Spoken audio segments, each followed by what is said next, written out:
Désolé, on passe ça. C'est reparti. Donc, on a vu un peu, hein, depuis avec le cours d'aujourd'hui, mais avec les 2 derniers cours également, on s'est intéressé aux rapports sociaux. En gros, c'est les liens qui vont unir les individus les uns avec les autres à l'intérieur d'une communauté ou d'une société au sens large, hein. Donc, c'est les rapports sociaux.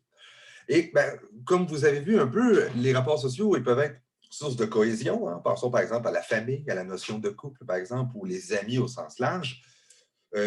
Comme mettons, bon, bref, ça peut être une source donc de cohésion, hein, ces rapports sociaux-là, mais également de conflits, hein. C'est ce qu'on a vu un peu avec le cours sur les inégalités de genre, par exemple, hein, où on avait, si on veut, une inégalité entre hommes et femmes, donc de conflits potentiels à l'intérieur de la société. On a vu également, par rapport à les rapports sociaux ethniques, mais comment est-ce que ça peut aussi poser problème. Donc, aujourd'hui, on va s'intéresser aux rapports sociaux de classe. En gros, on a vu rapports sociaux de sexe, rapports sociaux ethniques et aujourd'hui, rapports sociaux de classe.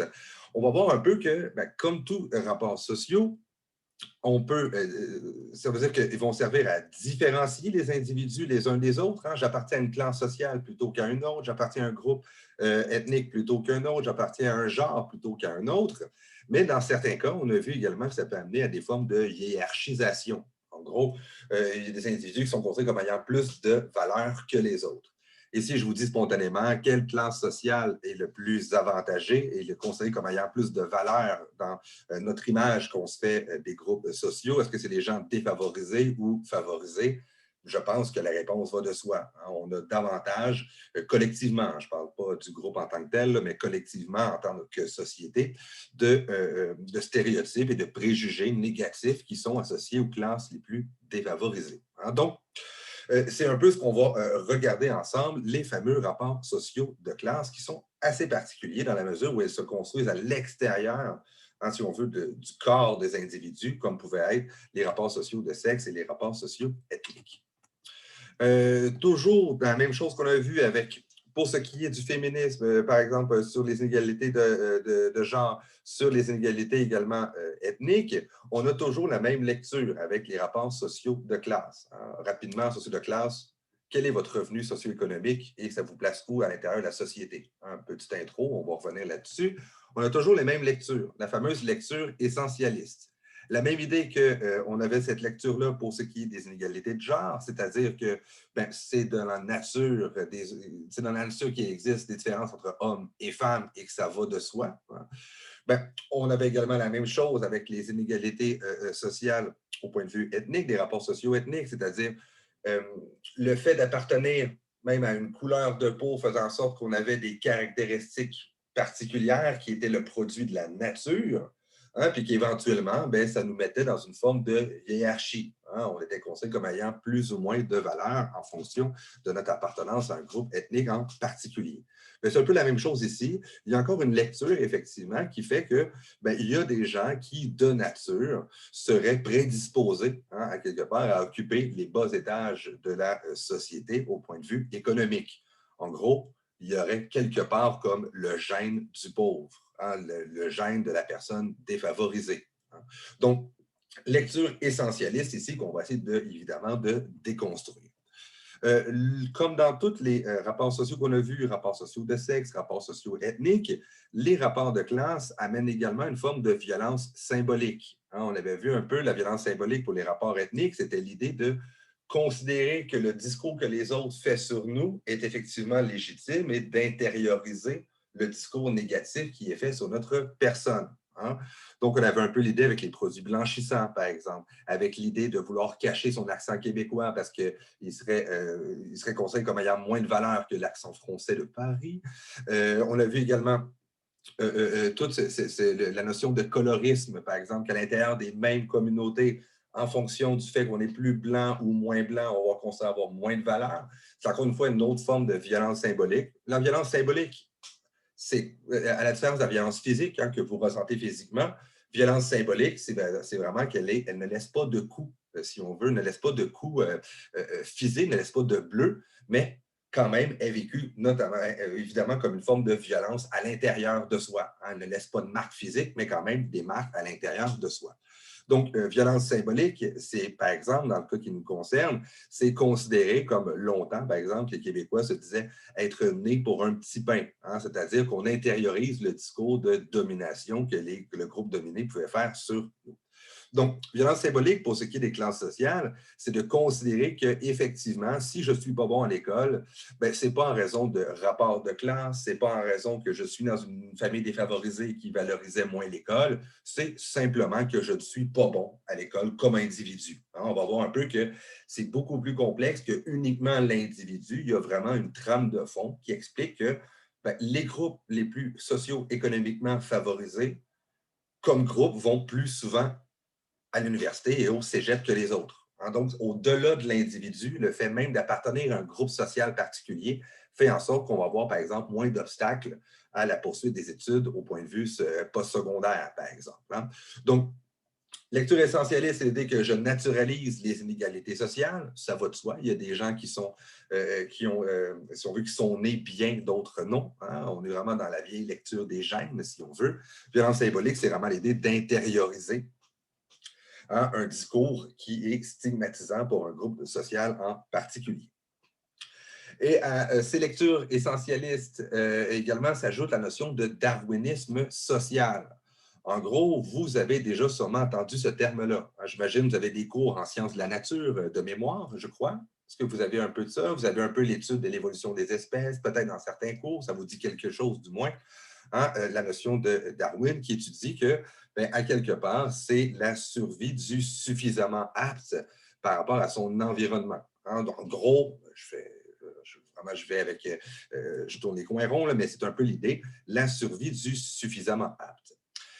Au point de vue social, cette doctrine-là a été réutilisée. En gros, ça veut dire quoi? Mais c'est qu'on a essayé d'appliquer ça à ce qu'on appliquait, par exemple, à la nature au sens large, aux humains également. En gros, on ne devrait pas aller à l'encontre de l'évolution. On ne devrait pas, par exemple, aider les gens défavorisés, hein, parce que assister les gens défavorisés, c'est aller à quelque part à l'encontre de la nature. Hein. Pendant longtemps, il y avait cette idée-là que, par exemple, dans les derniers siècles, où est-ce que les gens défavorisés, on ne les aidait tout simplement pas. Il y avait des systèmes de charité et tout ça, mais quand même, il y avait l'idée que on ne doit pas s'opposer à ça. C'est quelque part quasiment une volonté divine, qu'il y a des gens favorisés et d'autres défavorisés. Pour ce qui est de la lecture un peu plus actuelle, c'est tout le discours qui amène à l'idée que l'État devrait être le plus réduit possible. Hein, c'est-à-dire qu'on ne devrait pas, au Québec, on a ce qu'on nomme un filet social. En gros, si vous êtes dans le trouble, il y a toujours un système d'aide économique, sociale, qui peut toujours vous aider comme individu. Hein. Peut-être certains d'entre vous, hein, je ne sais pas, qui font un retour aux études, peut-être ont eu des bourses d'études ou des prêts étudiants, ou encore une fois, ont eu des crédits d'impôt, ont eu un ensemble de moyens pour pouvoir retourner à l'école. Hein. Ce qui est bien, parce que c'est qui fait en sorte qu'on a la possibilité de revenir à l'école, même si on a une trajectoire qui nous faisait bifurquer du monde scolaire. Mais vous ne serez pas étonné d'apprendre que ailleurs, ce n'est absolument pas le cas. Hein. Par exemple, pensons au système de santé. On a eu des cas dernièrement, la COVID, si vous tombez malade de la COVID, ça va vous coûter absolument rien, directement comme individu. Collectivement, oui, on paye les frais de santé, mais individuellement, non. Il y a eu des cas aux États-Unis de Québécois qui ont été pris avec la COVID aux États-Unis qui recevaient une facture d'environ 100 000 $. Hein, mais aux États-Unis, si vous n'êtes pas assuré, si on veut, au point de vue privé, donc il faut avoir quand même de l'argent ou du moins avoir un emploi qui offre une assurance privée, vous êtes dans le trouble. Il n'y a peu ou pas de filet social aux États-Unis. Tellement on se dit on paye moins d'impôts. Après ça, c'est logique. On paye moins d'impôts. On se dit c'est bien, je paye moins d'impôts individuellement, mais si tu arrives de quoi, tu es vraiment dans le trouble. Moi, j'ai des amis français, par exemple, qui m'expliquent qu'eux, quand ils sortent du système scolaire, ils ne peuvent absolument pas y revenir. C'est impossible d'y revenir. Hein. Il y a des coûts absolument élevés aussi à l'éducation postsecondaire, mais également, juste culturellement, ce n'est pas quelque chose qui nécessairement se fait. Hein. Moi, j'ai pu revenir à l'école, heureusement. J'avais l'âge de 21 ans, j'étais un décrocheur, si on veut. Je suis retourné à l'école à 21 ans. J'ai pu parce qu'il y avait des prêts et bourses, il y avait également des crédits d'impôt, il y avait également des incitatifs. Donc, c'est un peu cette idée-là, hein, si on veut qu'avec la notion de classe sociale, le darwinisme social va s'opposer à ce type d'aide-là.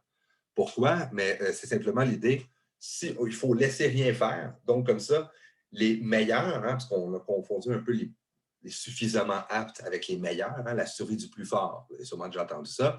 Mais l'idée du darwinisme social, c'est que les sociétés vont avancer plus vite et mieux si on laisse les plus forts dominer, si on veut, socialement leur société. Hein. Donc, darwinisme social, qui a vraiment été une lecture qui est encore employée, hein, par certains individus qui veulent justement, comme je vous disais, couper dans l'État-providence, couper dans la solidarité au sens large, mais également tout le système d'aide sociale. On a un peu également cette lecture-là. Il ne faut pas trop assister les pauvres parce qu'en gros, on va leur donner le goût d'être pauvres. Hein? C'est un peu ce qui est absolument déstabilisant. C'est-à-dire que souvent, dans ce type de lecture-là, c'est que c'est comme si on donnait... il faut qu'être pauvre, ça soit suffisamment difficile pour avoir une volonté de s'en sortir. Voyez-vous, c'est un peu ce genre de lecture-là qu'on a. Et pourtant, on sait que plus on est défavorisé, plus c'est difficile à s'en sortir. Donc, il y a une espèce de cercle, un cercle vicieux, évidemment, associé à la pauvreté. Et au sens plus large, le darwinisme social également est utilisé pour tout justifier le colonialisme, comme on a vu au dernier cours. Hein, il est légitime que des groupes, si on veut, avantagés, puissent exploiter les autres, hein, parce qu'ils étaient plus avancés, donc plus, si on veut, plus forts au point de vue de l'évolution. Amener dans toute la notion d'eugénisme, hein, c'est-à-dire de nettoyer, en gros guillemets, la race de ses imperfections. En pensant notamment au régime nazi, les premiers qui ont éliminé, c'était les tziganes, c'était les personnes atteintes de troubles de santé mentale, puis éventuellement les juifs également. Donc, ce discours-là du darwinisme social, c'est véritablement l'idée qu'on doit laisser la nature faire les choses, on ne doit pas aider les plus faibles. Et dans certains cas, on a eu des cas absolument extrêmes là, où est-ce qu'on arrive directement à éliminer des parties de la population. Hein, donc, quand même assez problématique. Il y a quelque chose de particulier, c'est que nos sociétés sont fondées sur un discours qui est méritocratique. C'est quoi la méritocratie? Vous allez voir un peu, il y a des liens avec le darwinisme social. Le système méritocratique, c'est dire en gros que chaque individu occupe la place qu'il mérite. En gros, on pourrait dire en fonction de ses efforts individuels ou de ses aptitudes, par exemple. Si quelqu'un occupe un haut pan de la société, c'est parce qu'il le mérite. Donc, c'est vraiment l'espèce de discours on a aussi méritocratique. En gros, on va promouvoir les individus et non pas en fonction d'une origine sociale de la personne. En gros, la famille dans laquelle tu nais n'a aucune influence. C'est véritablement le travail acharné des individus qui explique la position sociale respective de chacun des membres à l'intérieur de la société. Et c'est assez confortable, ce système-là. C'est un système qui remet entièrement sur le dos de l'individu, d'une part, ses succès, c'est très bien. Hein, si vous avez des bonnes notes dans le cours, c'est que vous travaillez fort, que vous êtes bon, donc c'est quand même assez agréable. Mais de l'autre côté, on va aussi surresponsabiliser les individus en fonction de leurs échecs. Si tu échoues, c'est de ta faute. Hein, donc, c'est encore une fois une espèce de... On essaie entre promotion de l'individu, mais par l'autre côté aussi de la surresponsabilisation de l'individu. On va voir un peu au prochain cours que pour ce qui est de l'hygiène dentaire, par exemple, on va avoir tendance à surresponsabiliser les individus par rapport à leur hygiène dentaire. Ça a l'air un peu bête, c'est comme ça. On dit, ben non, c'est toi qui te brosses les dents ou pas, là. Ça te revient comme individu. Mais on va voir que systématiquement, l'appartenance à certains groupes sociaux, notamment associés ici aux classes socio-économiques, on voit que les gens défavorisés ont énormément de problèmes de santé mentale versus ceux qui sont parmi les groupes les plus favorisés de la société. Donc, le régime méritocratique, comme je vous disais, c'est quoi? Ça dit en gros, la place que tu occupes, c'est uniquement en raison de ton mérite personnel. Hein, donc, c'est simplement ça l'idée. De manière plus bref, on va revenir, j'allais faire une blague déplacée, mais bon, on va la faire, pourquoi pas. En gros, si vous travaillez éventuellement avec une dentiste et que vous êtes hygiéniste dentaire, si elle est dentiste, c'est qu'elle a travaillé plus fort que vous. C'est essentiellement la lecture méritocratique. J'imagine quand même que vous devez avoir certaines réticences par rapport à ce type de lecture-là. Hein? Mais poussé à l'extrême, c'est véritablement la lecture méritocratique aurait dans ce sens-là. Or, vous le savez, le problème qu'on a dans nos sociétés, c'est qu'on ne part pas tous à la même place. Hein. On ne part pas à la même ligne, si on veut, sur la course à la vie. Hein. Ici, j'ai un peu cette idée-là. Bien, il y a des individus qui partent avec un peu plus d'avance que les autres. Hein. C'est un peu l'idée que, par exemple, moi et Caroline, hein, oui, moi et Caroline, on joue au Monopoly. Hein, vous ne le savez pas, on joue au Monopoly. Eh bien, par exemple, si moi, je pars avec 5 000 $ en banque et Caroline part avec 50 $ en banque, je gagne la partie de Monopoly. Mon Dieu, que je dois être plus doué que Caroline. Mais peut-être que mes capitaux de départ, peut-être avec ce que j'ai parti au départ dans ma vie, j'avais peut-être éventuellement un avantage. Hein, donc, c'est un peu ça le piège que l'on voit.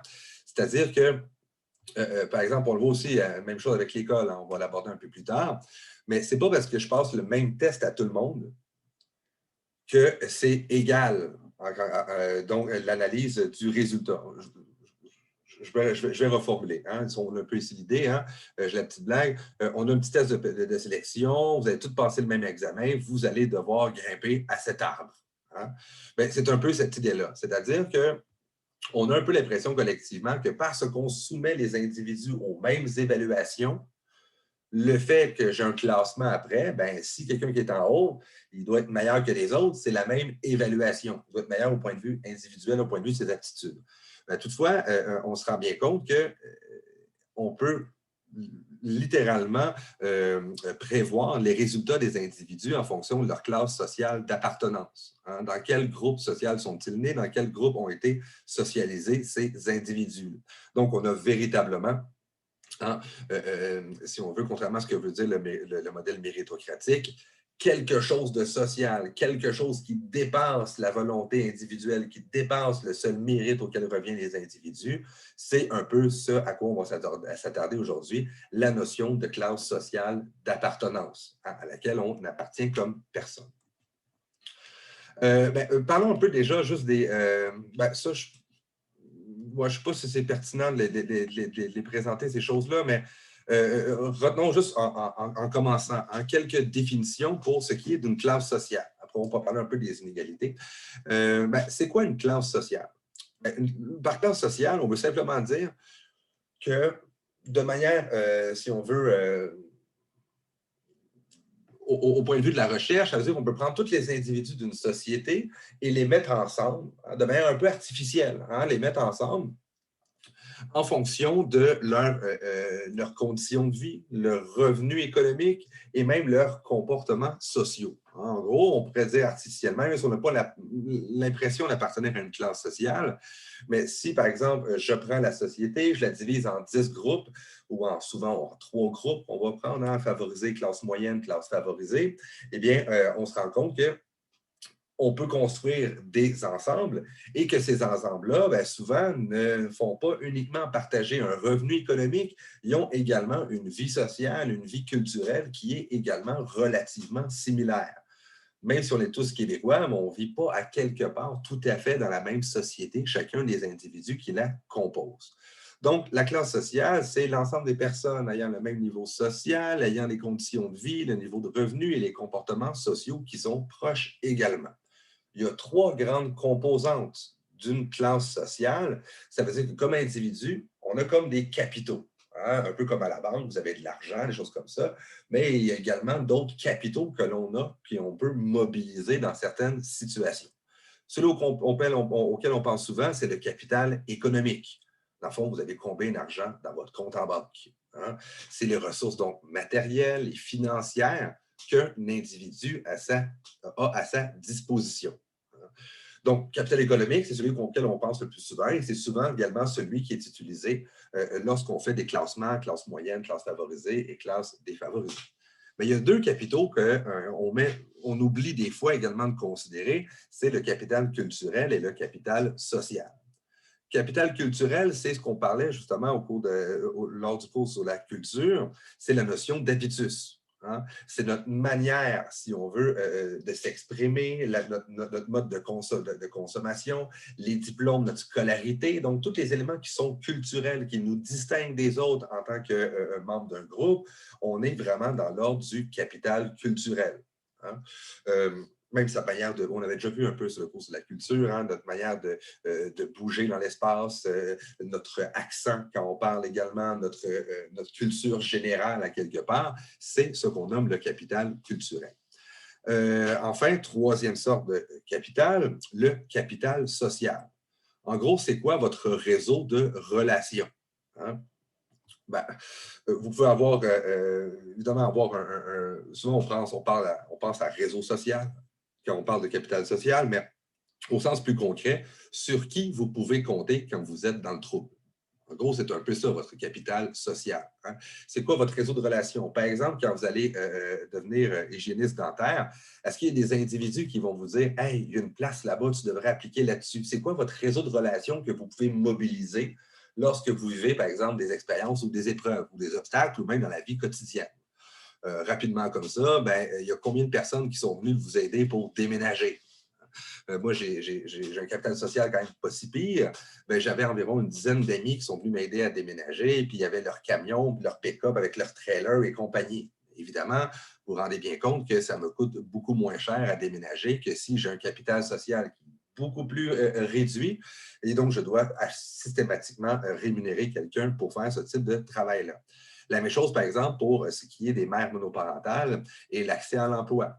Les mères monoparentales et l'accès à l'emploi va se mesurer surtout à est-ce que j'ai quelqu'un qui peut venir garder mon enfant? C'est toujours ça qui est assez embêtant. Oui, bon, le système de garderie, tout ça, ça existe évidemment, mais en dehors de ce système-là, est-ce que je peux compter sur des individus lorsqu'il m'arrive quelque chose dans la vie? Moi, j'ai des amis mécaniciens, par exemple. Ben, les amis mécaniciens, moi, ça ne me coûte pas très cher lorsque ma voiture, il arrive quelque chose. Est-ce qu'il y a des amis ici, est-ce qu'il y a du monde dans la classe qui n'ont pas d'amis mécaniciens et qui ont eu des ennuis de voiture? Ben, probablement, j'imagine. La plupart d'entre vous n'ont pas d'amis mécaniciens. Je pense que. Hein? Mais je suis pas mal sûr que, bon, je vois Lauriane et Mélina qui ont hoché la tête. Bidou, bidou, hein, quand la voiture brise, ça a quand même une certaine quantité d'argent qui est associée à ce type de choses-là. Donc, c'est un peu l'idée que si on veut mesurer la place qu'occupe un individu, si on faisait une forme de hiérarchisation à l'intérieur de la société, on ne doit pas seulement considérer le capital économique, mais également son capital social, hein, son réseau de relations, mais également son capital culturel. Le capital culturel, ben, c'est un peu comme, j'imagine, vous allez être hygiéniste dentaire, vous avez sûrement déjà imaginé des situations en tant qu'hygiéniste dentaire et tout ça. Si quelqu'un rentre, sac, vous dites, j'ai mal, tabarnak, je suis assez écœuré, j'attends depuis 25 minutes, est-ce que vous allez être davantage porté à aider cet individu-là? Je ne suis pas nécessairement. Ben oui, vous allez l'aider, c'est votre job, vous êtes tous gentils, c'est pas ça que je veux dire.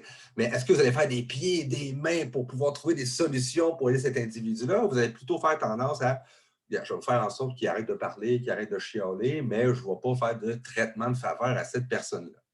C'est un peu ça l'idée, que le capital culturel, c'est quelque chose qui nous freine quand on a un faible capital culturel lorsqu'il s'agit d'entrer en interaction avec les autres individus. Et par exemple, on sait très bien que selon les études, le niveau de langage, par exemple, la manière qu'on a de s'exprimer, c'est hérité essentiellement par la famille. C'est absolument pas corrélé à une forme d'intelligence. Hein. Toutefois, on a quand même tendance collectivement à considérer que les gens qui s'expriment bien, hein, même j'ai dit s'expriment bien, vous voyez un peu encore une fois la violence symbolique que je fais ici, hein, qui s'expriment de manière socialement valorisée, ça serait la meilleure manière de le dire, eh bien, sont davantage considérés comme étant des personnes plus intelligentes, alors que c'est absolument faux. Et on voit un peu que ça a un poids, par exemple, à la poursuite des études. Hein, je ne sais pas si certains d'entre vous ont la difficulté en français, mais peut-être certains d'entre vous perdez systématiquement vos points de français à tous vos travaux, à tous vos examens. Moi, ça a été longtemps mon cas lorsque j'étais au secondaire, même au cégep, au début, quand j'ai tenté le cégep. Ben, je pense que c'était 10 je crois, qu'on accorde au français. Mais pour ceux qui sont nés dans une famille qui ne valorisait pas nécessairement les études au sens large, ben, on enlève 10 tout simplement à cet individu-là lors de sa note, éventuellement au calcul de sa cotère. Hein. Donc, l'habitude culturelle, ça va un peu plus large que ça. Ce n'est pas seulement notre manière de s'exprimer, notre manière de se comporter, notre manière au sens plus large, mais c'est également le type d'activité, par exemple, qu'on va préférer. Par exemple, ben, est-ce que vous... puis encore une fois, ce n'est pas un jugement de valeur, hein, ce n'est pas ça l'idée, mais il y a des groupes, des activités qui sont socialement plus valorisées que d'autres. Par exemple, est-ce que qu'est-ce qui, selon vous, considère comme ayant plus de valeur à coût égal, un voyage en Italie ou un voyage à Daytona Beach? Ben, les deux, pour moi, me semblent intéressants, me semblent amusants. Aller sur la beach, boire de la bière en gobelet, j'ai aucun problème avec ça. C'est absolument pas ça l'idée. Mais on sait que c'est socialement plus considéré, le petit voyage en Italie, aller voir les vignobles et tout ça. Hein? Donc, petite gorgée de café, eh bien, c'est un peu l'idée qu'on voit que selon nos groupes sociaux d'appartenance, on va privilégier, on va avoir une manière de s'exprimer, une manière de consommer, une manière également, par exemple, de voyager. On va préférer certaines activités plutôt que d'autres. Est-ce que vous allez préférer aller au Monster Truck au Stade olympique ou plutôt aller à une pièce de théâtre? Donc, ce type d'éléments-là font véritablement partie du capital culturel. Et on va voir que ça a une immense influence notamment pour ce qui est de la poursuite aux études secondaires et également sur parce que j'épluchais des articles scientifiques là, pour le prochain cours, mais on voit également qu'on a énormément tendance à juger le capital culturel peu valorisé des groupes défavorisés en leur défaveur. En gros, on a énormément de préjugés sur les gens défavorisés par la manière qu'ils ont exprimé, la manière qu'ils ont de se vêtir. Donc, c'est vraiment une répercussion sur le type de soins qu'on accorde à ces individus-là. Hein, par exemple, bien, il y a beaucoup de dentistes qui ont beaucoup moins tendance à vouloir servir ce type de population-là pour un ensemble de préjugés qui sont associés à leur capital culturel. Donc, on voit un peu que ça a véritablement un impact. Ce n'est pas juste différenciation, puis aussi une hiérarchisation pour ce qui est du capital culturel.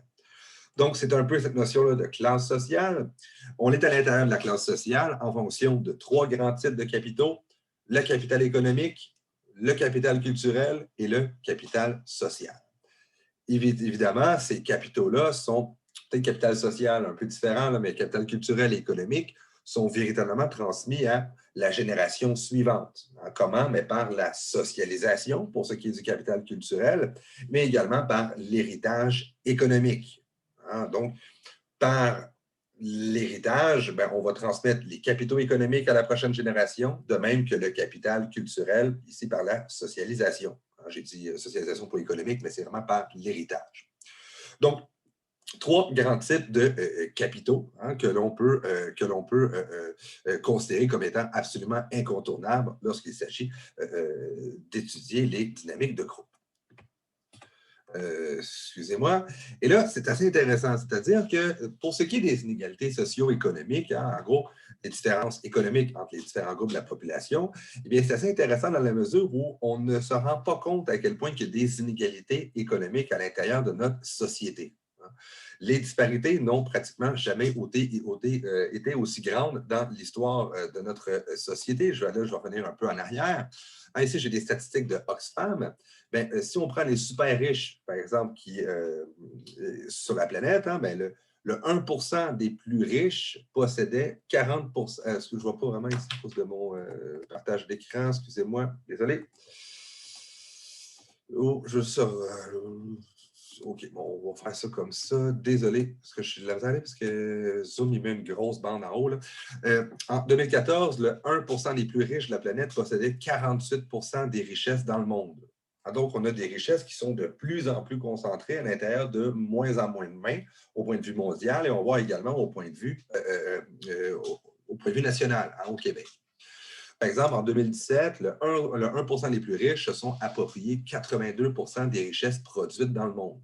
Donc, on a vraiment une hyper concentration des richesses à l'intérieur de très peu de mains. Et dans ce même temps-là, en 2017, 3,7 milliards de personnes sur la planète n'ont pas touché le moindre bénéfice de la croissance mondiale.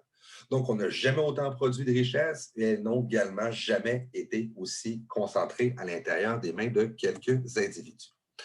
Par exemple, également, on constate que l'écart salariaux entre les dirigeants et les employés est également absolument énorme. En moyenne, les patrons et les salariés, eh bien, aux États-Unis, ils gagnent environ 354 fois le salaire de leur employé, si on veut, ordinaire. Au Canada, c'est environ 206 fois.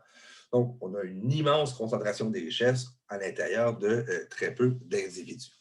Et voyez-vous, ce n'est pas une fatalité à l'intérieur qu'on a d'autres pays. Par exemple, la France, c'est 100 fois. C'est absolument énorme, mais on voit quand même qu'en Norvège, au Portugal, au Danemark, c'est beaucoup moins élevé, cette différence-là. En Amérique du Nord, on voit qu'on a vraiment tendance à énormément concentrer la richesse à l'intérieur de très peu d'individus, toujours selon la logique méritocratique. Ils le méritent, les grands dirigeants de ce monde, parce que justement, c'est eux qui, dans leur esprit du moins, feraient absolument tout le travail, tandis que les bureaux sont composés essentiellement de travailleurs, vous en conviendrez. Là, j'avais les statistiques de 2018, là, mais au Canada, à 11 heures le matin, le 2 janvier 2018, le PDG moyen a déjà gagné le salaire annuel de son employé. Hein, donc, en gros, ça dit 2 janvier à 11 heures le matin, cet individu-là a en moyenne déjà fait 50 000 $. Donc, c'est quand même absolument énorme. Et là, je trouve ça quand même drôle, juste vous amener un peu cette idée-là ici. Là, moi, ce que je trouve intéressant, c'est qu'on n'a pas tout à fait cette idée-là. En gros, parce qu'on considère que l'accroissement, la concentration des richesses, c'est relativement légitime hein, en raison du discours méritocratique, mais également, on a l'impression qu'il y a beaucoup plus d'entreprises qu'il y en a réellement. Ici, c'est, tu sais, quand vous allez à l'épicerie, hein, vous faites sûrement l'épicerie des fois, vous dites, ben là, il y a tellement de produits, il y a tellement d'entreprises. On se rend compte qu'on consomme les produits d'environ 7 entreprises à peu près. Hein. Il y a essentiellement Mars, Kellogg, Johnson & Johnson, Unilever, Procter & Gamble, PepsiCo, Coca-Cola, Kraft et Nestlé qui, dans le fond, essentiellement produisent la majorité de nos produits de consommation. Toutes ces entreprises-là étant évidemment possédées par des actionnaires. Donc, encore une fois, ici, on a une croissance absolument énorme, un accroissement absolument énorme des richesses à l'intérieur de très peu de mains à l'intérieur de nos sociétés. Ce n'est pas nécessairement rapport avec l'hygiène dentaire, vous en conviendrez, mais je trouvais ça quand même intéressant de vous donner la petite image et de dire, mon Dieu, je pensais vraiment que c'était des compagnies complètement différentes. Il y en a qui sont quand même rigolotes, hein, le cas de Unilever, je crois. Unilever qui faisait des annonces de Dove d'acceptation du corps, acceptation de soi hein, dans les publicités, mais également, c'est eux qui vendent des produits comme Axe, c'est également eux qui vendent des produits, par exemple, j'avais oublié, c'est peut-être des produits comme Slim Fast et tout ça. Hein, donc, on voit un peu que l'important, c'est de vendre des trucs, ce n'est pas nécessairement les idéaux qui sont défendus par ce type d'entreprise. Mais c'est une petite parenthèse un peu rigolote pour ce qui est de ça. Donc, à l'intérieur de la société, qu'est-ce que nous, au Québec, hein, il y a des études qui ont été faites, ben, les différences économiques, on sait qu'il y en a. Hein, vous en êtes conscient, vous savez qu'on n'est pas dans un État communiste parce que tous les individus ont accès au même montant d'argent annuel, vous en avez absolument conscience, mais ce qu'on constate, c'est que eh bien, les inégalités, ben, ici, j'ai ce que les Québécois souhaitent. En gros, ils considèrent qu'effectivement, il y a des individus qui, dans leur esprit, méritent moins d'argent, hein, mais c'est l'idée de méritocratie quand même. Donc, des individus qui ont moins d'argent, mais qui ont quand même quelque chose. Hein. Et on constate qu'effectivement, il y a une classe moyenne, hein, effectivement, qui est assez nombreuse et qu'il y a quand même des individus un peu plus riches, mais pas tant que ça. On regarde les plus riches de la société, hein, dans ce que les Québécois souhaiteraient, si on veut, moyen idéal. Et par rapport aux classes moyennes, tu te dis, bon, c'est à peu près, ils gagnent plus d'argent, mais pas tant que ça. Ici, j'ai mon petit graphique, ce que les Québécois, en gros, cela, c'est, excuse-moi si tu penses ou je l'ai perdu, cela, ce que les inégalités, là, j'ai comme volé mon punch, ce que les Québécois souhaitent, ce que les Québécois croient, dans les faits, ils savent qu'il y a des inégalités sociales, il y a des gens qui gagnent beaucoup plus d'argent que les autres, ça, on pense que c'est comme ça. Alors, donc, il y a quand même une différence entre ce que les Québécois, en moyenne, si on fait sur les sondages, souhaitent et croient. Tu dis, ben, bon, il y a quand même des inégalités. Mais on peut regarder également ce qui est réellement la situation. La situation, elle est telle qu'elle. C'est-à-dire que si je prends tous les individus de la société et j'ai mis à l'intérieur de 10 groupes, on se rend compte que les véritables inégalités sociales, elles se retrouvent de cet ordre-là. C'est-à-dire que les 20 de la population les moins favorisés n'ont même pas assez d'argent pour être représentés sur le graphique. Ça veut dire qu'ils n'ont même pas, ils n'ont absolument rien, à quelque part. Et on voit très bien que il y a les deux groupes les plus favorisés de la société qui ramassent l'essentiel des richesses à l'intérieur de la province. Donc, ça, c'est au point de vue statistique. Et si on ajoute les inégalités financières, en gros, les actions, les REER, tout ce qui n'est pas directement le compte de banque, directement le salaire, si on veut, on se rend compte qu'à ce moment-là, ben, il y a une très maigre portion des individus qui s'accaparent une grande partie des richesses. Pour un ensemble de raisons, hein, pour des raisons fiscales.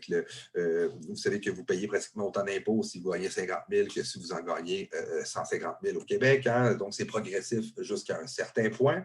Donc, on voit quand même que les inégalités socio-économiques au Québec, elles sont particulièrement grandes, elles sont également persistantes. Hein, donc, c'est quand même quelque chose auquel on doit absolument considérer.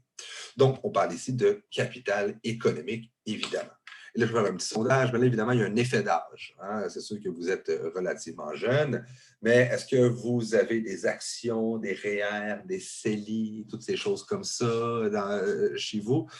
Bien, ici, c'est un peu malhonnête de ma part, vous en conviendrez. Hein? C'est quand même une question d'âge. Vous êtes relativement jeune. Mais si on regarde au point de vue statistique, bien, si peut-être vous allez avoir des REER un jour, des choses comme ça, il n'y a pas tant de choses que ça que vous ayez énormément un grand portefeuille d'actions. Hein, parce qu'on voit un peu que c'est majoritairement les groupes les plus favorisés. Et on voit que ce qui produit l'essentiel de la richesse aujourd'hui au point de vue du portefeuille, ce n'est pas le petit REER, c'est véritablement les actions. Donc, vraiment un processus d'accroissement de la richesse à l'intérieur des mains de quelques individus. Donc, les inégalités sociales, ce n'est pas juste une vue de l'esprit, c'est quelque chose qui existe et qui est absolument frappant au Québec. Donc, c'est un peu cette idée-là, hein, en fonction des inégalités sociales, socio-économiques et culturelles également, bien, on sait que la position sociale de départ est particulièrement importante. Hein, ce n'est pas uniquement une question de volonté individuelle et de travail acharné. La position sociale de départ, dans quel type de famille êtes-vous né, ça a énormément d'influence. Pourquoi? Parce que la famille dans laquelle on est a un certain capital culturel, économique et social qui va être légué aux enfants par héritage-socialisation, hein, évidemment. Également, vous allez naître dans un quartier particulier. Hein, ça va évidemment de soi. Hein, les quartiers ne sont pas tous égaux. Je ne sais pas pour ce qui est de vous, vous êtes tous en banlieue. En banlieue, je pense que ce n'est pas si mal. J'ai quand même l'impression que ce n'est pas si pire. Il y a peut-être des quartiers un peu plus particuliers que d'autres, mais à Montréal, c'est particulièrement frappant. Hein. Les quartiers les plus défavorisés, c'est également les quartiers où il y a plus de pollution. Où est-ce qu'il y a plus d'ailleurs également de pollution au point de vue des polluants là, atmosphériques, ça va de soi, mais aussi la fameuse pollution, également la pollution sonore. Hein. Habiter proche des axes de circulation, ça amène également son lot de problèmes. Des appartements qui sont souvent mal isolés également, qui sont mal, donc vous entendez les voisins crier et écouter la télé à longueur de journée. Donc, on va naître dans un certain quartier, dans un certain type d'immeuble également. Et surtout dans les grandes villes, qu'est-ce qu'on voit? C'est les fameux îlots de chaleur. Hein, les îlots de chaleur, je ne sais pas si vous êtes un peu familière avec le terme, c'est un spot où est-ce qu'il n'y a pas d'arbres, il y a juste de l'asphalte, puis qu'à l'été, il fait 10 degrés de plus qu'ailleurs. En gros, si je vous résume un peu bêtement ça, moi, j'habitais, quand j'étais aux études, à quelque chose qui ressemblait à ça. Hein, j'habitais sur la rue Saint-Denis, pour ceux qui connaissent un peu Montréal, proche de la 40. Vous voyez un peu le beau paradis dans lequel j'habitais à l'époque. Je fallait que je lave mes fenêtres.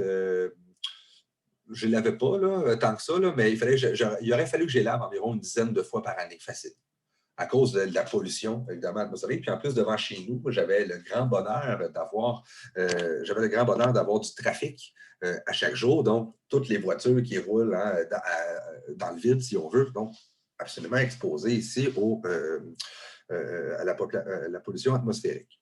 Donc, juste parce que, là, dans mon cas, moi, c'est parce que j'étais étudiant, mais dans les groupes défavorisés, le seul fait de naître dans une famille que vous n'avez pas choisie fait en sorte que vous arrivez dans un certain quartier en particulier, quartier qui va amener certains problèmes de santé. On sait très bien que les gens les plus défavorisés ont plus de problèmes respiratoires, par exemple, uniquement en raison de l'emplacement des quartiers. Également, îlots de chaleur, ça pose problème. Vous ne serez pas étonné que dans les quartiers défavorisés, il y a très peu de pistes cyclables. Hein? Et si vous considérez les quartiers un peu plus favorisés, il y a des pistes cyclables partout, il y a des parcs et tout ça, c'est quand même assez flagrant. Et si on regardait une vue aérienne de Montréal, hein, les quartiers, par exemple, situés davantage à l'ouest, pensons notamment à Westmount, c'est une forêt à l'intérieur de la ville. Et si vous regardez, par exemple, des quartiers comme Hochelaga, ce n'est pratiquement uniquement que du béton. Hein, donc, encore une fois, ici, vous naissez dans un quartier particulier. Également, il y a ce qu'on nomme des déserts alimentaires. Les quartiers défavorisés, il y a peu ou pas d'épicerie. Donc, on va se nourrir dans des petits dépanneurs, si on veut, de quartier, hein, et dépanneurs qui ont quand même quelques aliments, mais on n'a pas les fruits, les légumes, tout ce que vous pouvez imaginer pour être considéré comme étant évidemment en bonne santé. Donc, Certains problèmes associés à ça. Également, on sait que dans les groupes les plus défavorisés, on a davantage de tabagisme que dans les autres groupes.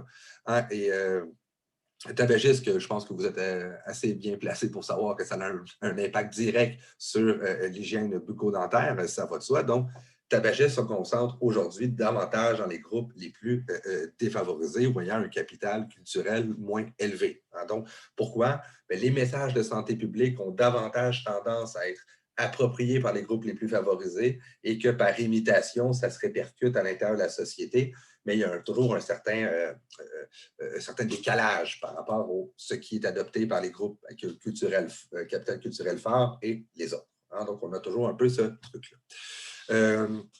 Donc, davantage de tabagisme, davantage également de problèmes de consommation d'alcool et de drogue. Donc, uniquement le fait d'être né dans une famille plus défavorisée vous expose à un ensemble de risques qui sont associés à la santé. Donc, évidemment, ça ne dépend pas ici de la volonté uniquement individuelle. On va voir que ça se répercute sur l'éducation des individus. On va l'aborder un peu plus tard. C'est-à-dire que les gens issus des groupes défavorisés ont beaucoup moins tendance que les autres à aller au cégep et aller à l'université également.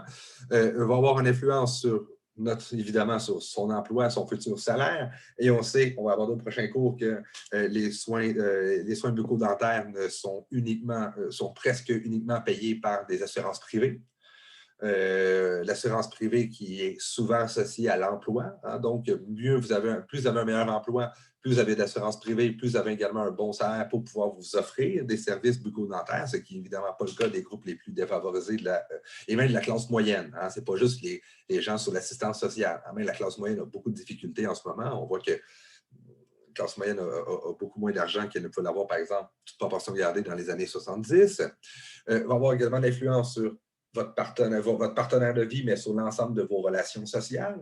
En gros, le fait d'être dans un groupe social particulier va favoriser certaines interactions, va favoriser également le choix d'un partenaire de vie. On va aborder plus tard la notion de l'homogamie. La santé et l'espérance de vie. Ça, on l'avait déjà évoqué. J'ai quelques graphiques encore à vous montrer sur santé et espérance de vie en fonction d'un groupe social d'appartenance et au sens large, conditions de vie, logement, consommation, alimentation. Donc, pourquoi je vous dis tout ça? Ce n'est pas juste pour vous faire une liste, c'est vraiment pour l'aider de voir que l'état de santé et bucco-dentaire également ne dépend pas uniquement de la seule volonté des individus. La position sociale de départ que ces individus-là avaient dans la vie a énormément d'influence. Et ce n'est pas uniquement l'idée de ils ont juste à se mobiliser, à se botter le cul, puis ils vont pouvoir s'en sortir. On voit qu'il y a un ensemble de freins et d'obstacles associés à cette volonté de vouloir, entre guillemets, s'en sortir. Donc, pour les lentilles, on peut parler véritablement de capital de cumul de privilèges. Hein, ça veut dire que la fortune va engendrer des revenus considérables et nécessairement un niveau de vie qui va être évidemment élevé. Au point de vue social, évidemment, il va y avoir un davantage de prestige et un fort capital social, de même que culturel également. Ça veut dire que les groupes qui sont conseillés comme ayant plus de valeur, toutes leurs us et coutumes, si on veut, vont être conseillés comme ayant plus de valeur, ce qui va faire en sorte qu'on va moins considérer les individus ayant un capital culturel plus faible, ce qui va évidemment avoir tendance à les discriminer lors des interactions sociales. Point de vue culturel, c'est un peu la même idée, hein? Accès aux études supérieures, à la culture dite savante. Donc, à ce moment-là, un ensemble de privilèges que ces groupes-là vont pouvoir accumuler. Pour ce qui est des groupes les moins favorisés, nécessairement, j'ai déjà pu évoquer, hein, c'est des handicaps économiques qui y sont associés, davantage de mortalité infantile. Hein. La mortalité infantile, ça n'affecte absolument pas les groupes les plus favorisés de la société, mais surtout les groupes les moins favorisés. Par exemple, on sait que les enfants défavorisés naissent avec le plus souvent qu'autrement un retard de poids, par exemple, à la naissance, qui peut avoir des problèmes, des conséquences associées au développement de ces individus-là, une espérance de vie moindre également.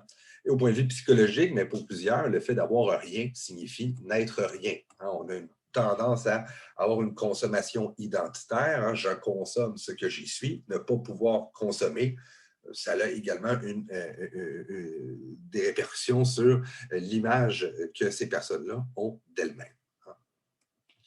Par exemple, ici, j'ai quelques stats quand même que je trouvais intéressants sur la défavorisation. Par exemple, on voit que l'île de Montréal n'est pas une île qui est unie.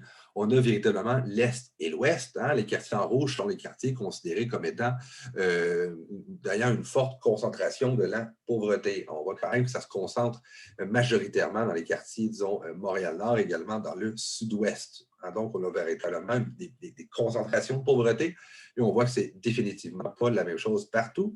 Et quand on superpose cette carte-là à celle, excusez-moi, des cas de COVID, on voit que c'est à peu près la même chose. En gros, c'est les gens les plus défavorisés qui ont davantage eu la COVID. Pourquoi?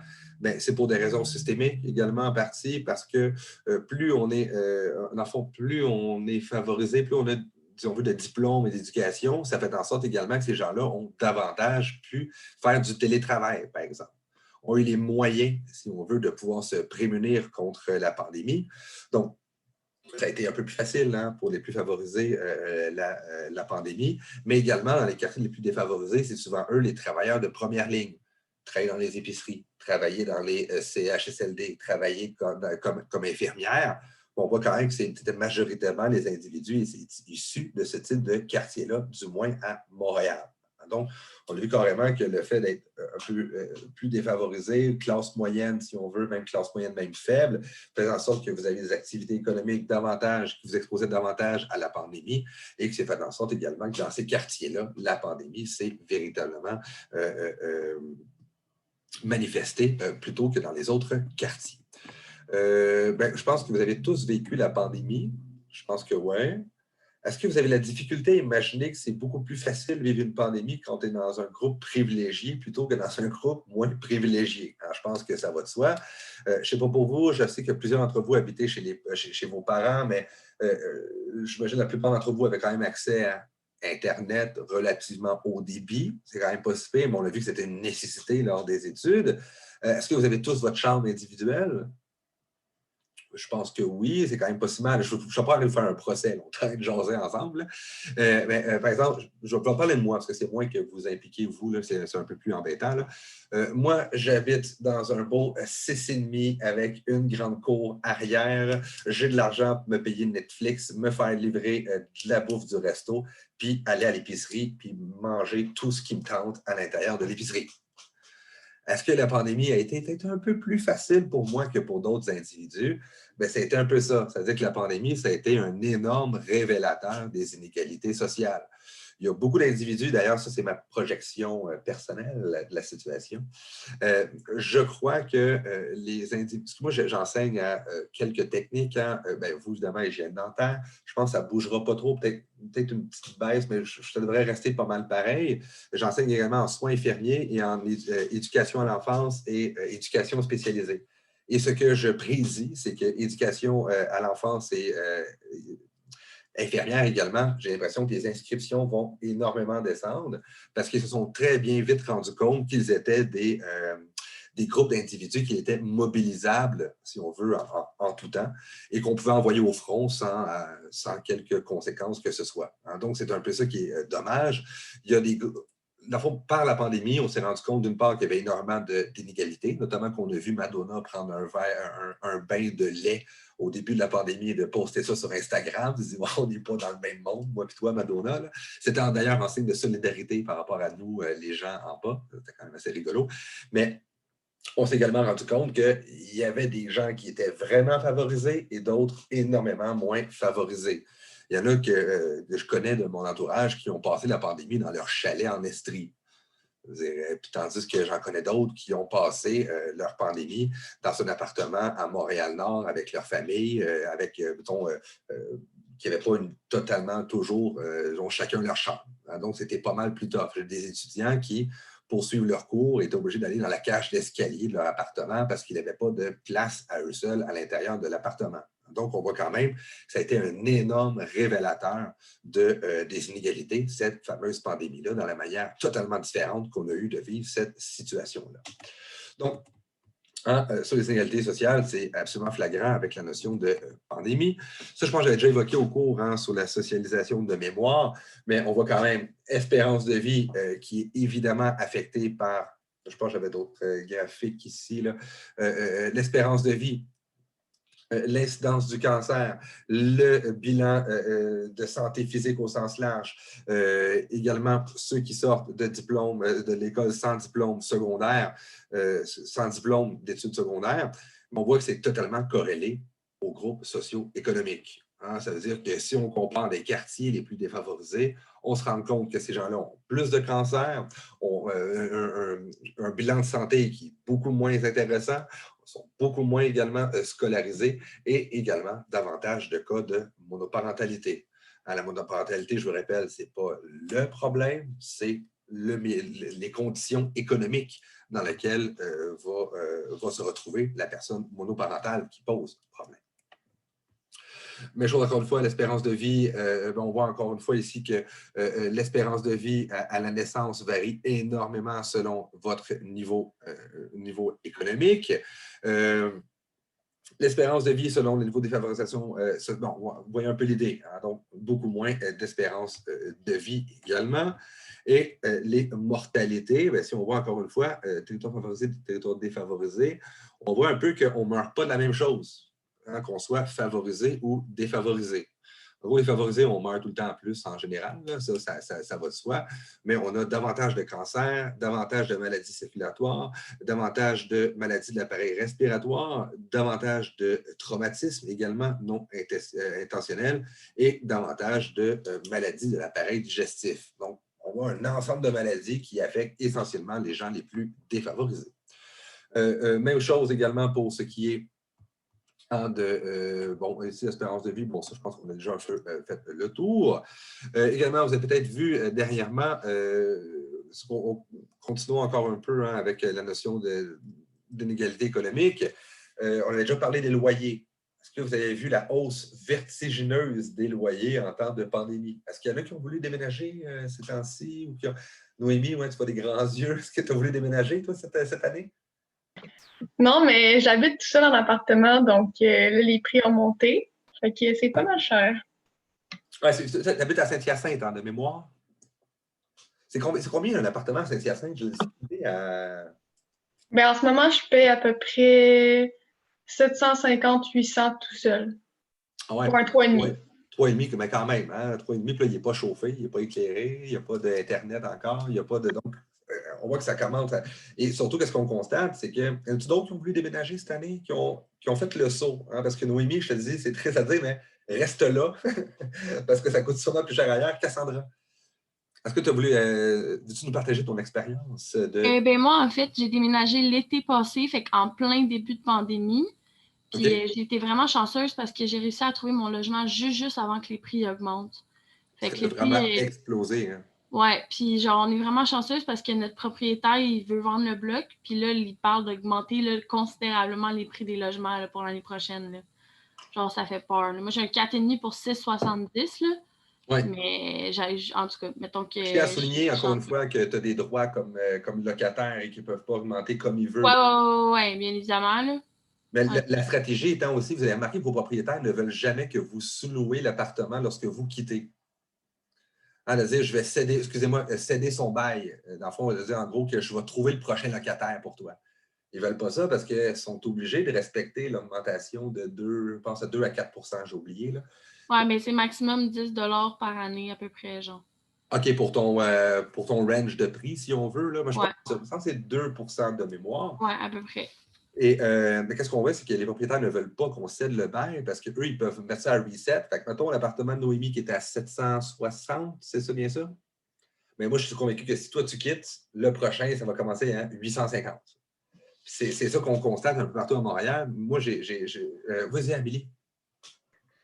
Ben nous, en plus, nous, on a acheté un appartement qui a été remis à neuf l'été passé. Puis tout le monde était dans une grosse crise de. Ben, c'est comme actuellement, là, personne ne trouve de logement et tout. Puis on a vraiment été chanceux parce que moi, 2 heures après la publication que l'appartement était alloué, j'ai appelé le propriétaire et tout. Puis on a réussi à l'avoir, mais il y avait une liste longue comme ça de personnes après nous. Puis là, ben, l'année prochaine, vu que c'est nouvellement rénové, ils ont le droit d'augmenter, fait qu'on se fait augmenter de 25$ de plus. Puis, Je ne sais d'après pas moi, s'ils mes peuvent comptes. augmenter. Moi, de mémoire, il faudrait vérifier, mais de mémoire, ils peuvent augmenter seulement si les réparations ont eu lieu depuis pendant l'année. Ils ne peuvent pas, mettons, se récupérer ce qui a été fait avant que tu arrives. Ouais, ben je sais pas exactement, mais je sais Ouais. qu'ils n'avaient pas terminé leur rénovation quand on est arrivé. C'était pas tout à fait OK. terminé. Mais sinon, c'est ça. Puis là, c'est sûr que nous, on quitte l'année prochaine. C'est sûr que les prochains, ils se font. Parce Ils qu'il y a sont- même des gens que pour avoir notre appartement, ils ont dit, nous, on est prêts à donner même plus que le prix que tu demandes. Mais Mais on qu'au a eu moins, beaucoup de notre ça. propriétaire, il a été correct, puis il a dit, ben garde, eux sont arrivés avant, je vais leur laisser. Mais Mais ils ne font vraiment pas tout ça. Puis c'est ça qui favorise justement l'augmentation des coûts, c'est la surenchère qu'il y a. Mais toi, Amélie, c'est un quoi? C'est un 4,5? nous, dans le fond, on a un 3,5. Fait que on paye 895 à Varennes, là. Quand même. Tu dis, Puis, ouais, gestion de Varennes, mais tu dis, on est loin des grands centres et tout ça. C'est quand même ouais. 900 $ pour un 3,5. C'est là qu'on Puis voit là, ben, on va être rendu à 920 quand même. C'est ça. avec l'augmentation, ouais. Tu sais, moi, je suis quand même chanceux, hein, parce que moi, je regarde, je suis ça, parce que j'aime beaucoup ça. Je vais d'ailleurs sur, quoi, je pense que c'était Logement à louer Montréal. Pour ceux qui déménagent, là, allez sur Facebook, Logement à louer Montréal. C'est une page où il y a toutes les annonces qui passent, c'est vraiment énormément là, puis c'est dans les moins pires, là. Moi, j'ai un 6,5 avec une cour, avec un parc en arrière. Fait que je n'ai pas de voisin non plus en arrière, là, dans Côte-Saint-Paul, en Haute-Verdun, en gros, proche du canal de la Chine. On s'en fout, je vais donner beaucoup trop de détails. Bref, dans ce coin-là. Et puis, ça me coûte 1200 par mois. Et les appartements comparables que je regarde depuis cette année, on est autour de 1600 jusqu'à 2000 $ par mois. 2000 $ par mois pour se loger, c'est absolument c'est indécent. Puis on a vraiment cette augmentation-là. Qu'est-ce qui se passe après? C'est que il y a des budgets qui sont incompressibles. C'est-à-dire que le logement, vous êtes d'accord, si vous êtes en appart, vous n'avez pas le choix de le payer. Hein? Fait que ça, si vous avez moins d'argent, vous ne pouvez pas. On a vu également que l'alimentation, ça a augmenté énormément dans les dernières années. Hein? J'ai oublié complètement les chiffres, mais on est dans l'ordre de 50 % d'augmentation pour certains types d'aliments, hein, depuis genre 5-6 ans environ, là. Le prix de la viande, notamment, et également du blé au sens large. Étonnamment, le blé, c'est pour produire du biocarburant. Hein, sachez que ça a fait augmenter le prix du blé parce qu'au lieu de le manger, on le crame maintenant. C'est assez sympathique, mais ça, c'est un autre débat. Eh bien, donc, on voit que ce qui est triste, c'est que les seuls trucs qui sont vraiment compressibles, c'est l'alimentation. Donc, les gens vont moins bien s'alimenter, donc davantage de nourriture grasse, tout ce que vous pouvez imaginer, donc associé éventuellement à des problèmes de santé, mais également plus de sucre aussi à l'intérieur. Donc, pour l'hygiène bucco-dentaire, c'est absolument encore une fois un lien. Mais également, ce qu'on voit, c'est qu'ils vont couper beaucoup, c'est la visite chez le dentiste. C'est ça qu'on va voir un peu au prochain cours. J'ai quelques statistiques, là, mais on voit vraiment que les gens les moins favorisés, c'est dans ceux qui... Mettons, on a des... je pense qu'on est environ, je vais donner des punches tout de suite, là, je pense qu'on est autour de 28 % des gens défavorisés ne sont pas allés, défavorisés même pas juste très, très pauvres, hein, plus ou moins défavorisés, ne sont pas allés chez le dentiste depuis environ 3 ans, à peu près en moyenne. Donc, c'est vraiment quelque chose qui coupe. Pourquoi? On n'a pas tout simplement l'argent pour le faire. Et c'est un peu ça le problème, c'est que c'est également eux qui ont le plus de problèmes de santé bucco-dentaire. Donc, on a évidemment ici un enjeu associé à ça. Autre élément par rapport à les inégalités socio-économiques, vous doutez bien que la retraite, hein, je pense peut-être aux plus âgés ici de la classe, là, mais c'est quelque chose auquel on pense quand même. Allez-vous avoir assez d'argent pour vivre à la retraite? Même si c'est très, très loin sûrement pour vous. Mais on regarde un peu, et là c'est un petit dessin un peu sympatoche, là, mais on regarde les Québécois, la majorité d'entre nous n'auront pas d'argent suffisamment pour aller à la retraite d'une manière convenable. Hein. Les prix de prestations du gouvernement, ça couvre à peine le loyer. Hein, le minimum qui est envoyé là, aux individus de 60 ans, je crois, et plus au fédéral, 65 ans, j'ai complètement oublié. Donc, quand une fois la grande majorité de la population, si on regarde les petits bonhommes pas de sourire, moi, je me retrouve à peu près ici. Moi, je pense que je suis à peu près dans cette gang-là. Là, voilà. Mais, encore une fois, quand un problème associé à la retraite, c'est quand même particulièrement embêtant, surtout qu'on vit de plus en plus vieux. Également, mais qu'est-ce qu'on voit aussi, qu'est-ce qui est assez embêtant, c'est qu'il y a une nouvelle forme de pauvreté qui s'installe, ça s'appelle le précariat. C'est quoi le précariat? C'est un peu cette idée-là qu'il y a maintenant des travailleurs pauvres. En gros, avant, le truc, c'était tu travailles, tu vas être correct. travailles 40 heures, tu vas être correct. Aujourd'hui, on a des gens qui travaillent, qui sont sous le seuil de la pauvreté et qui travaillent néanmoins 40 heures par semaine. Donc, c'est ça le synonyme de travailleur, le phénomène de travailleur pauvre, c'est que ce n'est plus uniquement suffisant d'avoir un emploi pour pouvoir arriver, si on veut, à la fin du mois. Hein, évidemment, c'est particulièrement embêtant. Ils sont souvent obligés d'avoir plusieurs petits emplois, hein, un petit 20 heures là, un petit 25 heures là, souvent d'ailleurs également travailler la fin de semaine, travailler le soir. Donc, s'ils ont des enfants, ça pose encore une fois problème au point de vue de la garde de ces enfants-là. Leur salaire ne réussit absolument pas à compenser pour la hausse du coût de la vie, excusez-moi.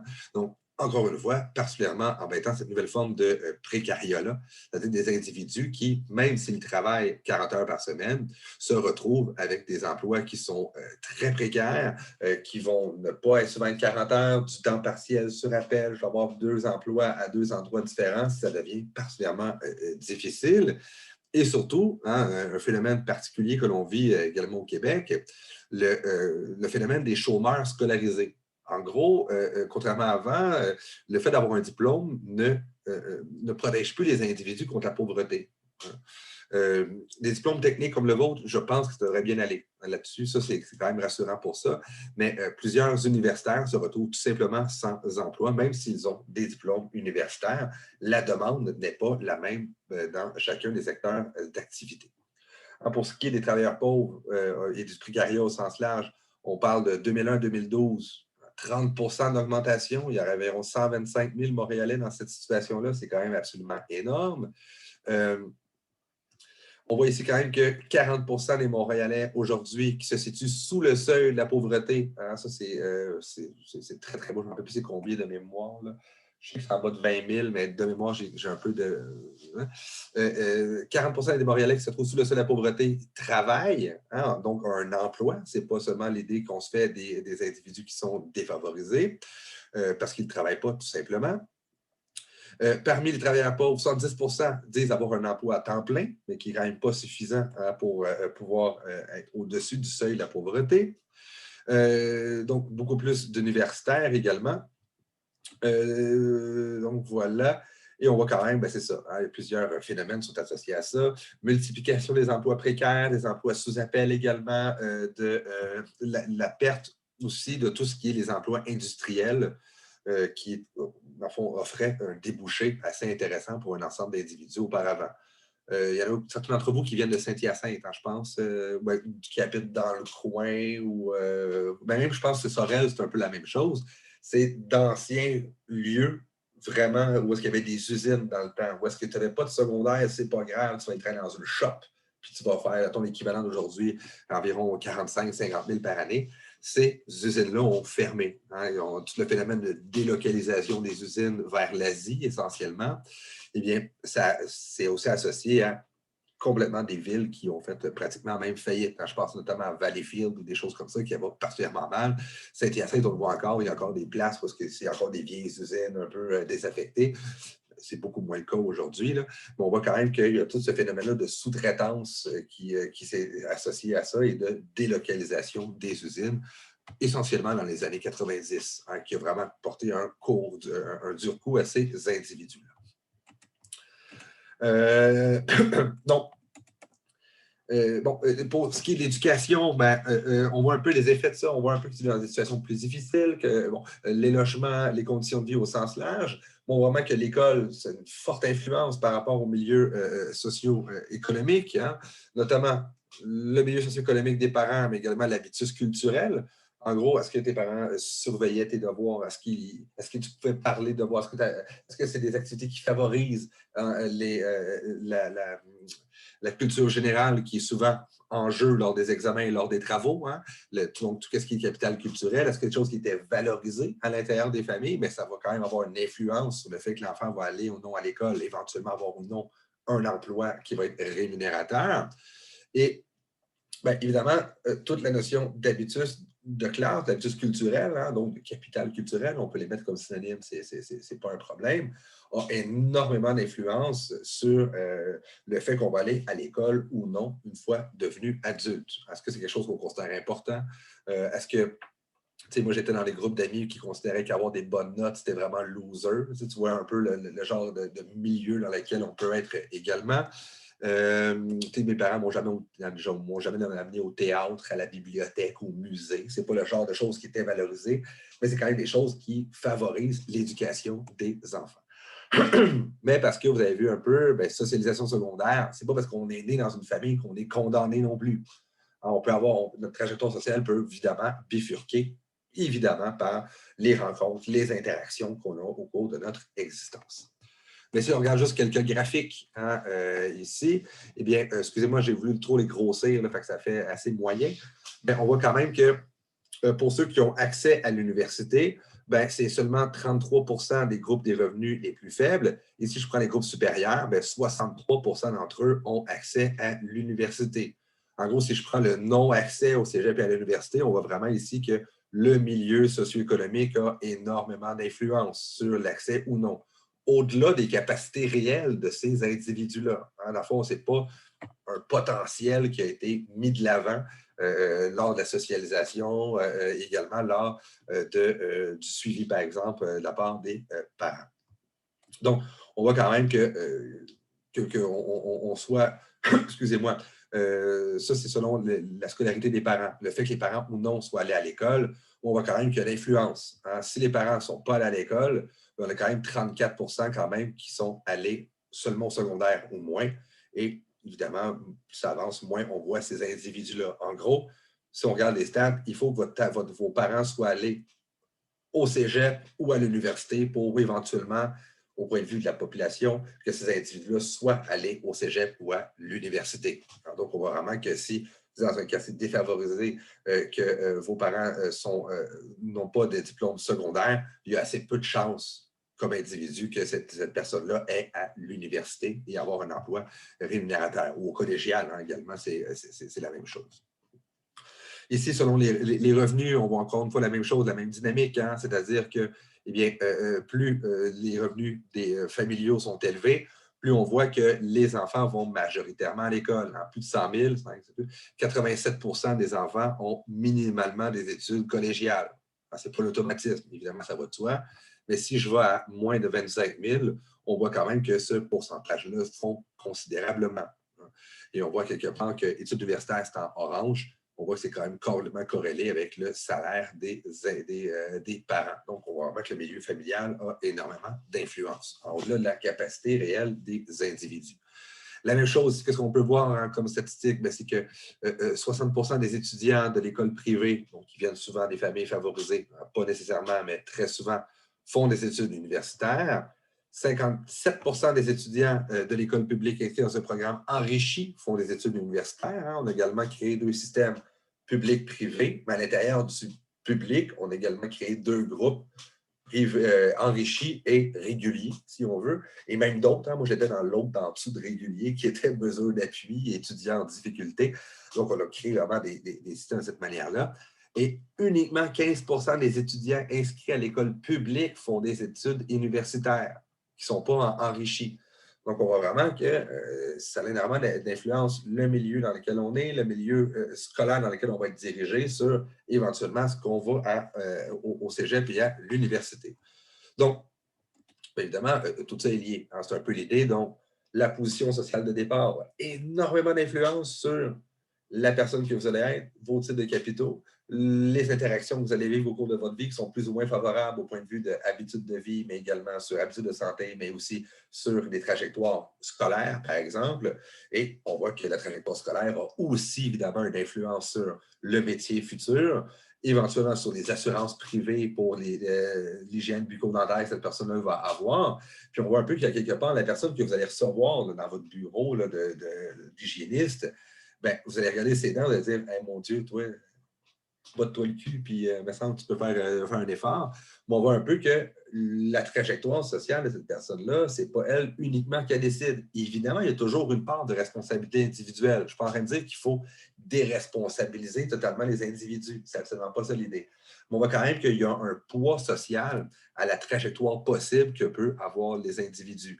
Comme je disais, les individus un peu moins favorisés, moins d'assurance, alimentation qui ont davantage tendance à favoriser les caries et les problèmes dentaires, également consommation de tabac, également qui est plus élevée, et tout simplement tendance à ne même pas aller chez le dentiste. Donc, on voit vraiment que ça a énormément d'influence, le milieu socio-économique. Donc, c'est un peu ça que je voulais vous amener.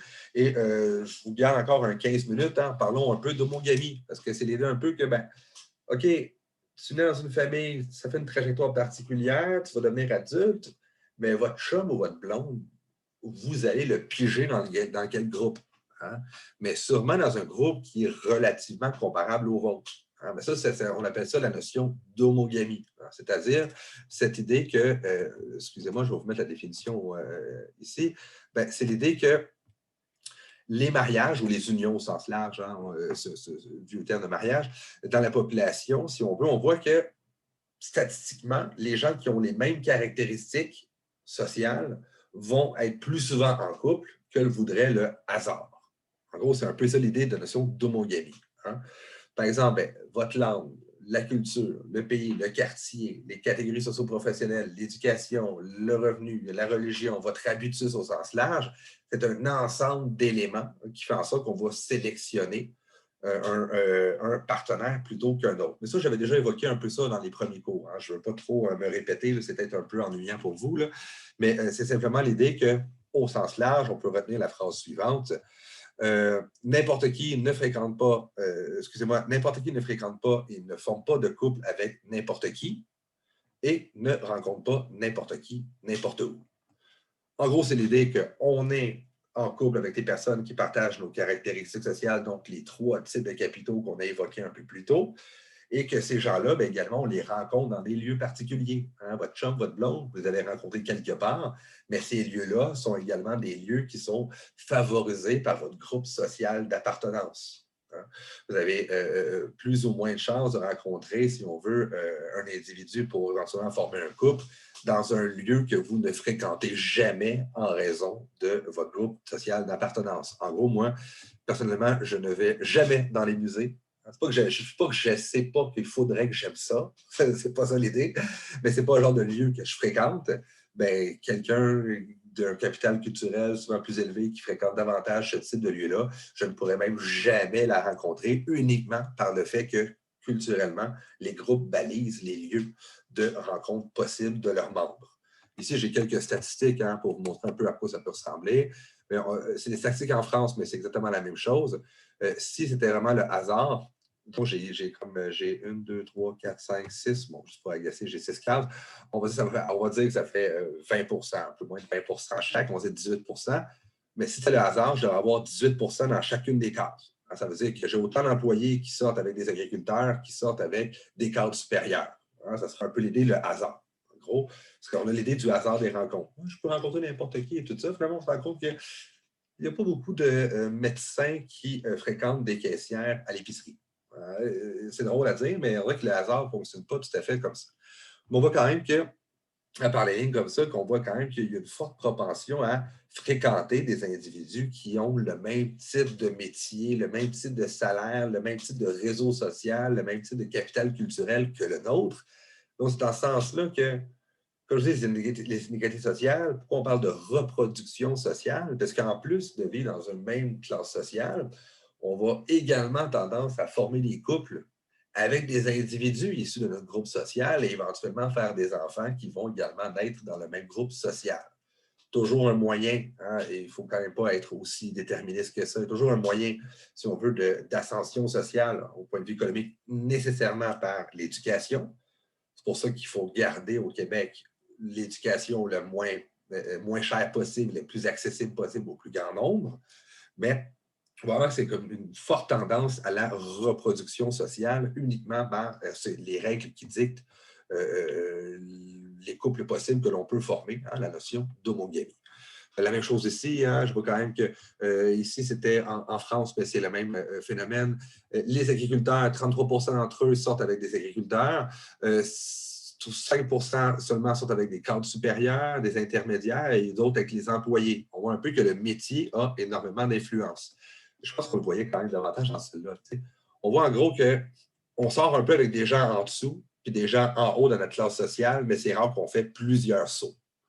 C'est un peu ça, on pourra en parler pendant des heures, si vous voulez, de ce truc-là. Là. On voit quand même qu'on a tendance à recruter en haut et un peu en bas de notre classe sociale, mais on ne fait pas énormément de grands sauts, du moins pour la majorité des individus de la population. C'est ce qu'on nomme l'homogamie. Ici, encore une fois, la même chose avec les diplômes. Je suis convaincu que votre chum ou votre blonde, la majorité d'entre vous, a un diplôme ou a une visée éducative, si on veut, hein, qui est absolument comparable à la vôtre. Est-ce que... il n'y a pas beaucoup de personnes qui ont des doctorats qui sont avec des personnes qui ont un secondaire 2. Il n'y en a pas beaucoup, simplement parce qu'on ne va pas développer les mêmes intérêts, mais aussi on se rencontre le plus souvent à l'école. Sinon, ça va de soi qu'on se rencontre relativement dans les mêmes types. Voilà. Donc, je compare ici l'équivalent d'un bac, qui est l'équivalent du cégep ici. Mais on voit quand même que les gens de bac sont majoritairement avec les gens de bac, un petit peu avec du monde de l'université, un petit peu avec du monde de DEP, mais pas beaucoup avec ceux qui ont des maîtrises et des doctorats. On voit un peu la même chose. Bac plus ici, attends, les doctorats, vous fréquentez majoritairement des individus qui ont aussi, si on veut, des maîtrises et des doctorats, un petit peu du monde qui ont des bacs, mais très peu, si on veut, des sans diplôme, par exemple. Tandis que ceux qui n'ont pas de diplôme fréquentent majoritairement des individus qui n'ont pas de diplôme ou sinon qui ont l'équivalent d'un secondaire ou d'un cégep. Excusez-moi, laissez les termes sont un peu différents en France. C'est pour ça que je vous perds un peu avec mes termes. Là. C'est un peu l'idée qu'on fréquente les milieux issus pas mal de notre propre milieu culturel. Donc, c'est dans ce sens-là qu'on voit véritablement qu'il y a une forme de reproduction sociale par les positions sociales de départ des individus.